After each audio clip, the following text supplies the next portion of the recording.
चलते चलते थक गए, अब तो चला न जाए, कह दीजो भोलेनाथ से हाथ पकड़ ले जाए। वर्ष 2023 में 4 करोड़ से कुछ ज़्यादा लोगों ने हरिद्वार हर की पौड़ी से कांवड़ उठाई थी। यह संख्या दुनिया के काफ़ी देशों की कुल आबादी से अधिक है। कांवड़ यात्रा एक आस्था का सागर होता है। अपने चारों तरफ इतने सारे श्रद्धालु उनको बम बम बोले कहते हुए सुनकर कभी कभी मन करता है कि हम भी कांवड़ लाते हैं, लेकिन ये इतना सरल नहीं है।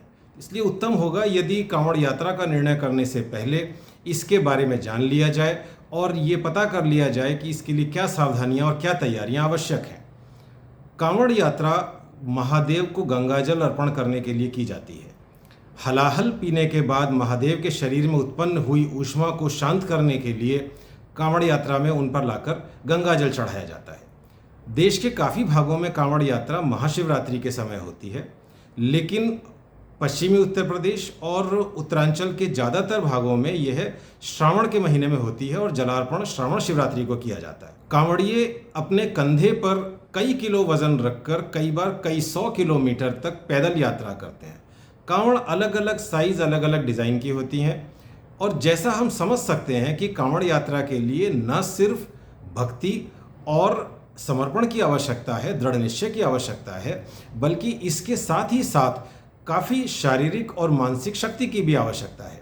काफ़ी पहले मेरे पिता कांवड़ लेकर आए थे और मेरठ में मैं कांवड़ों को बहुत नज़दीक से बहुत निकट से देख पाता हूँ, इसलिए बहुत सारी ऐसी चीज़ों को मैंने देखा जिन पर शायद सबका ध्यान नहीं गया हो। तो इसके चलते आज हम चर्चा करेंगे कि हमें क्या योजना बनानी होगी और क्या सावधानियां रखनी होंगी जिससे कि कांवड़ यात्रा हमारे लिए जीवन भर के लिए एक सुखद स्मृति बन सके।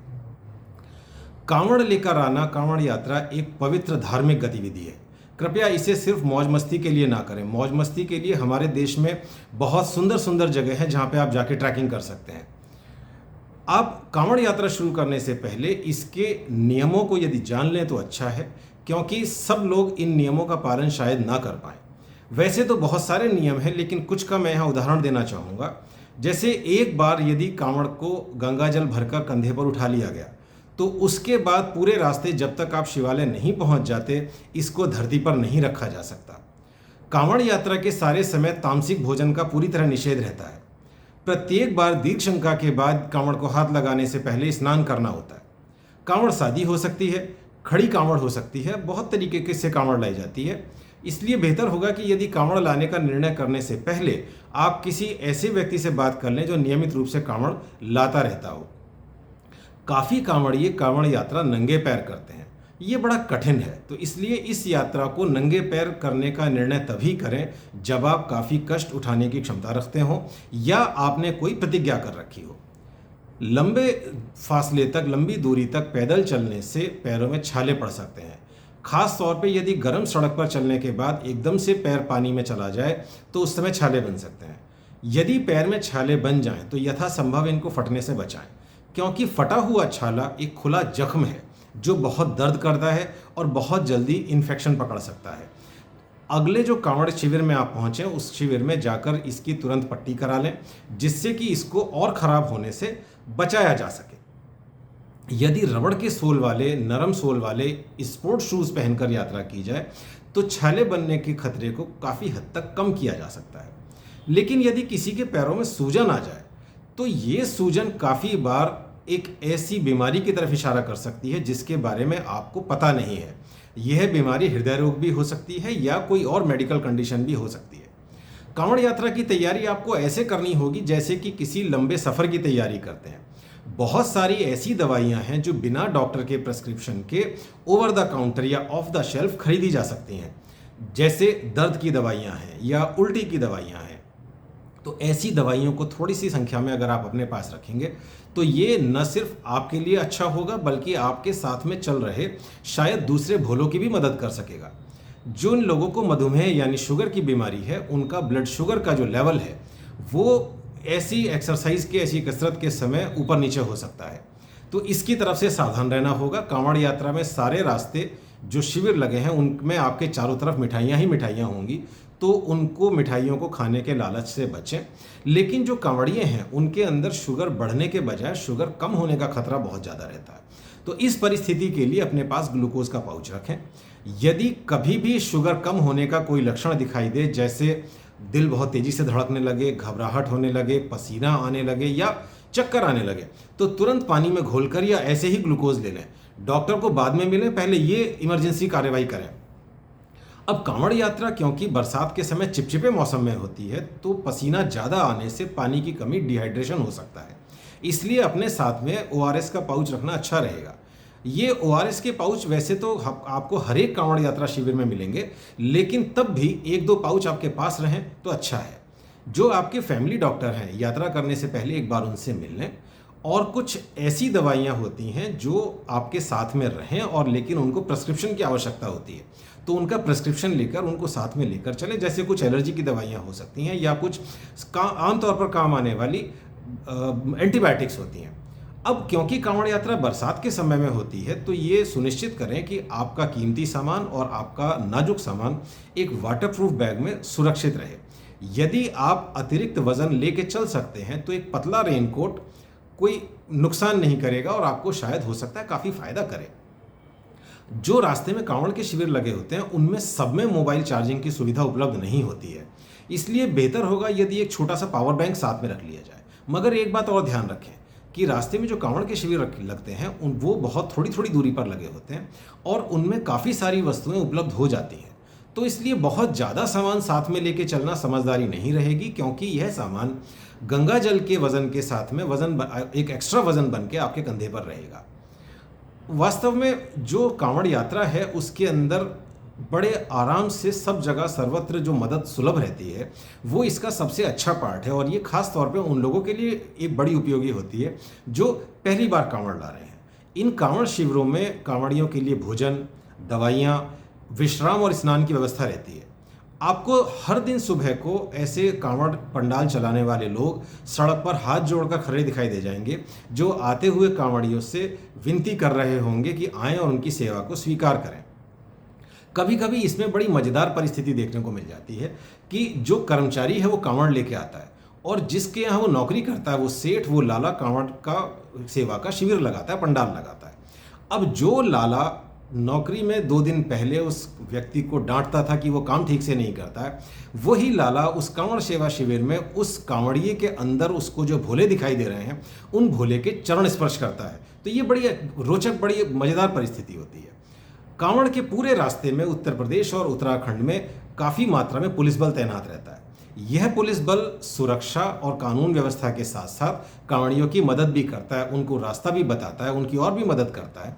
और कभी कभी ये भी देखा गया है कि जो कांवड़िया बहुत बीमार हो गया या बहुत बुरी तरह थक गया, वो पुलिस की गाड़ी में नज़दीक के अस्पताल में पहुंचाया जाता है। कांवड़ियों से मेरा एक सुझाव रहेगा कि जहाँ तक हो सके हाईवे पर चलने से बचें। इसके बजाय यदि प्रशासन की तरफ से कोई रोक टोक नहीं है तो शहर के अंदर से होकर जाएं, क्योंकि हाईवे पर तेज गति से वाहन आते हैं जो कि खतरनाक हो सकता है।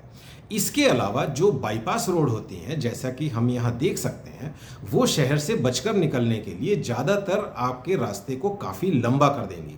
शहर के अंदर किसी भी तरह की समस्या आने पर मदद तुरंत मिल जाती है, खास तौर पे यदि आप ऑड आवर्स में चल रहे हैं, उस समय भी शहर के अंदर आपको मदद मिल सकती है। सरकार ने कांवड़ियों के लिए अलग से ऊपरी गंग नहर के सहारे कांवड़ हाईवे बनाया है, जिस हाईवे को यदि आपका रूट परमिट करे तो आप अवश्य अवेल करें, बड़ा सुविधाजनक रहेगा।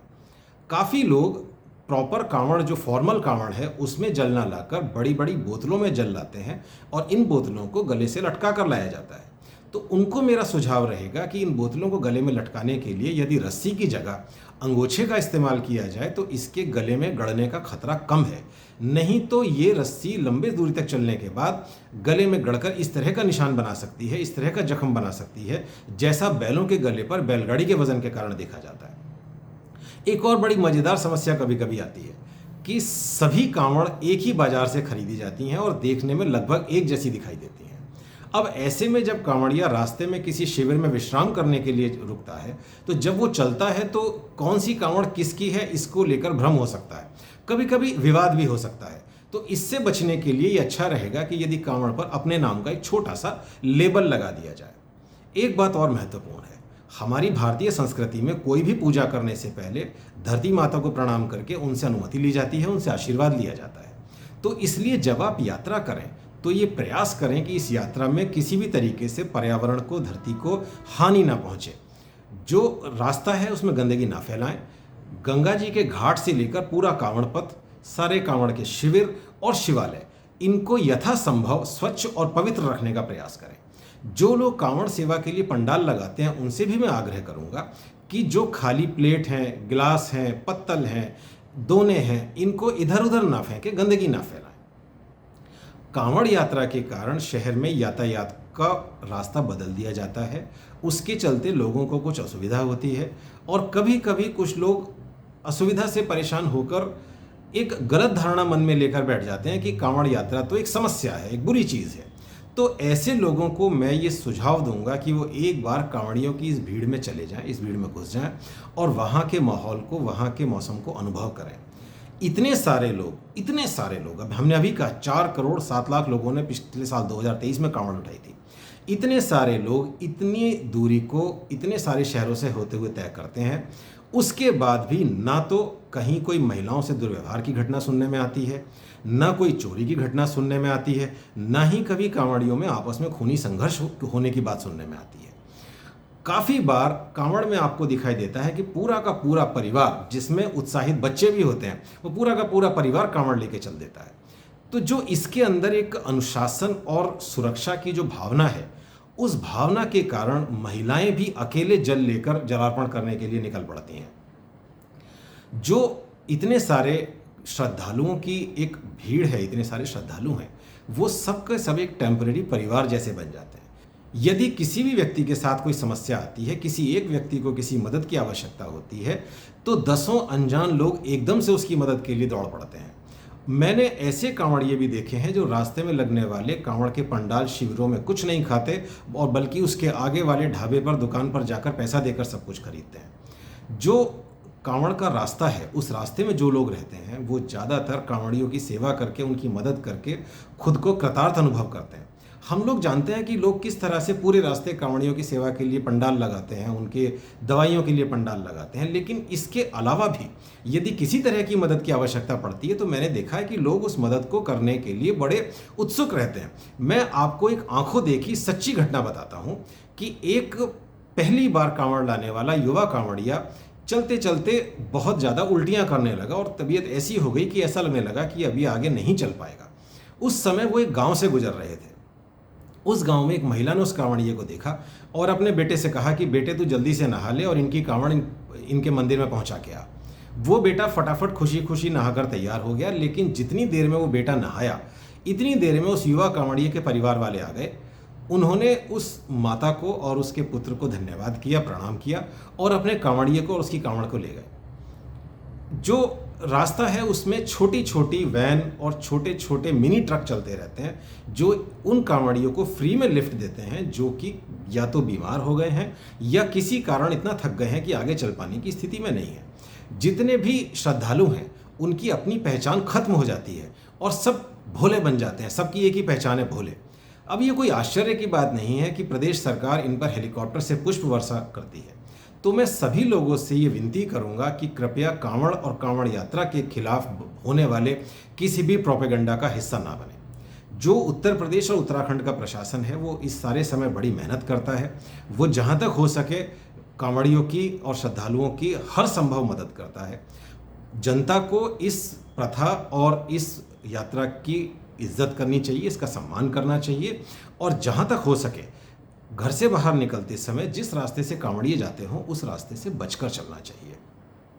किसी भी कांवड़िए के साथ होने वाली दुर्घटना एक बुरा रूप ले सकती है, एक अगली रूप ले सकती है। यदि किसी कांवड़िए की कांवड़ खंडित हो जाए तो यह एक पुजारी की पूजा भंग होने जैसा गंभीर मानसिक आघात होता है और इस गंभीर मानसिक आघात के कारण कई बार जो भोले हैं वो आक्रामक हो सकते हैं। तो इसलिए जहाँ तक हो सके उधर से ना निकलें और उनका सम्मान करें। इसके साथ ही मैं सभी को ये सुझाव भी दूंगा कि यदि संभव हो तो जीवन में कम से कम एक बार हरिद्वार से लेकर गाजियाबाद तक के कांवड़ के इस रास्ते में आकर इन कांवड़ों को देखें, इनको नज़दीक से देखें। ये कांवड़ें बहुत सुंदर, बड़े अभिनव डिज़ाइन में बनाई जाती हैं। इनके साथ में संगीत पर नृत्य करती हुई मंडलियाँ चलती हैं और इतना कुछ होने के बाद भी असामाजिक गतिविधि लगभग शून्य होती है। इन कांवड़ियों के, इन भोलों के बीच में जाकर किसी को भी असुरक्षा की भावना नहीं होती है। हर तरफ आपको सिर्फ हर्ष और श्रद्धा का ही माहौल दिखाई देता है। तो एक बार मेरा सुझाव रहेगा, इन कांवड़ यात्रियों को, इस कांवड़ यात्रा को जरूर देखें। इसके साथ ही मैं सबको आने वाली श्रावण शिवरात्रि की शुभकामनाएं देता हूं। बम बम बोले, हर हर महादेव। नमस्कार।